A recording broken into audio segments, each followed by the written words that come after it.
राधे राधे भक्तजनों, आप सभी को फागुन मास के शुक्ल पक्ष की अमल की एकादशी की बहुत बहुत शुभकामनाएं। भगवान लक्ष्मी नारायण आप सभी की मनोकामनाएं पूरी करें। आप सभी अपने जीवन में उन्नति को प्राप्त करें। इसी शुभ मंगल कामना के साथ आज हम सुनेंगे अमल की एकादशी व्रत कथा। बोलिए श्री विष्णु भगवान की जय हो, लक्ष्मी माता की जय हो।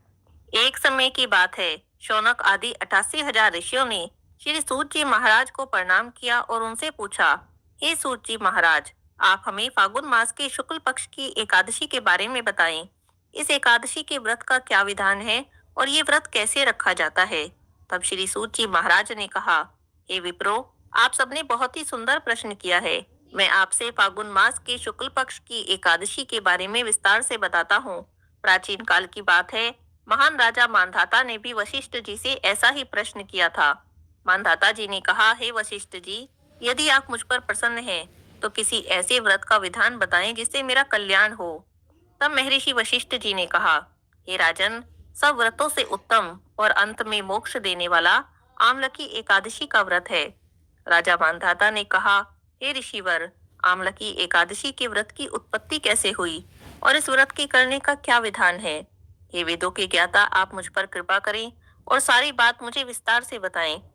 तब महर्षि वशिष्ठ जी ने कहा, हे राजन, मैं तुम्हारे सामने विस्तार से आमलकी एकादशी व्रत का वृतांत कहता हूँ।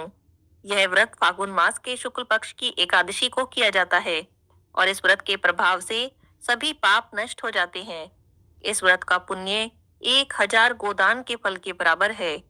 आंवले यानी आमल की महत्ता उसके गुणों के अतिरिक्त इस बात में भी है कि इसकी उत्पत्ति भगवान श्री विष्णु के श्रीमुख से हुई है। इसके बारे में मैं आपको एक पौराणिक कथा सुनाता हूँ, आप ध्यान से सुनिए। प्राचीन समय में वैदिक नाम का एक नगर था। उस नगर में ब्राह्मण, वैश्य, क्षत्रिय, शूद्र चारों वर्णों के मनुष्य प्रसन्नता पूर्वक निवास करते थे। उस नगर में सदैव वेद ध्वनि गूंजा करती थी। उस नगरी में कोई भी पापी नहीं था, दुराचारी नहीं था और कोई नास्तिक भी नहीं था। उस नगर के राजा का नाम चैत्ररथ था और वे एक चंद्रवंशी राजा थे।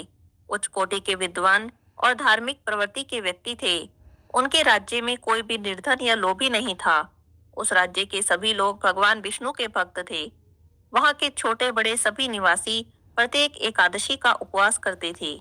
एक समय की बात है, फागुन महीने के शुक्ल पक्ष की एकादशी आई। उस दिन राजा ने और प्रत्येक प्रजाजन ने, वृद्ध से लेकर बालक तक ने आनंद पूर्वक उस एकादशी का व्रत किया। राजा अपनी प्रजा के साथ मंदिर में जाकर कलश स्थापित करके धूप, दीप, नैवेद्य, पंच रत्न, छत्र आदि से धात्री का पूजन करने लगा और वे सभी धात्री की स्तुति करने लगे। हे धात्री, आप ब्रह्म स्वरूपा हैं। आप ब्रह्मा जी के द्वारा उत्पन्न हो, सभी के पापों का नाश करने वाली हो। आपको बारंबार